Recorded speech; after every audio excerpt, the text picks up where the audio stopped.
சிங்கத்தின் குகைக்குள்ளே வந்து அதனுடைய பிடரியை பிடித்து தொங்கவா பார்க்கிறாய்? நான் என்ன குற்றம் செய்தேன் மன்னா? எதற்காக நான் என்னை திட்டினாய்? திட்டினேனா? தங்களை பாராட்டி பாடல் தானே பாடினேன். அமைச்சரே, என்ன பிதற்றுகிறான்? மன்னரை பார்த்து திட்டினாயே, எதற்காக? எப்போது திட்டினேன்? புழுகாதே புலவா. மன்னரை பார்த்து மாமா மன்னன் என்றாயே. ஆமாம், மாமன்னர் என்றால் பெரிய மன்னர், மாமா மன்னர் என்றால் மன்னர்களுக்கெல்லாம் மன்னர் என்று கூறினேன். மன்னரின் முகம் பார்த்து முள்ளமாரி என்றாயே. ஆமாம், மாறி என்றால் மழை, முள்ள நிலத்தில் பெய்கின்ற மழை போன்றவனே என்று கூறினேன். முடிச்சவிக்கி அரசியலில் போடுகின்ற சூழ்ச்சியான முடிச்சுகளை அவிழ்ப்பவன் என்று கூறினேன். மூடா என்றாயே. அடுத்த வார்த்தையை சேர்த்து பார்க்க வேண்டும். தேடி வரும் வறியவர்களுக்கு அள்ளு கொடுக்கின்ற மூடாத கதவுடையவன் என்று கூறினேன். புண்ணாக்கு எதிரிகளை புண்ணாக்குங்கள் என்று சொன்னேன். என் மூக்கை குறிபார்த்து அண்டங்காக்கா என்று சொன்னாயடா, அதற்கு என்ன அர்த்தம்?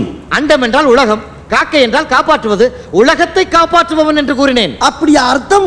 அப்படித்தான் நான் பாடினேன். இல்லை இல்லை, நீ என்ன விளக்கம் சொன்னாலும் அதை ஏற்றுக்கொள்ள என் மனம் மறுக்கின்றது.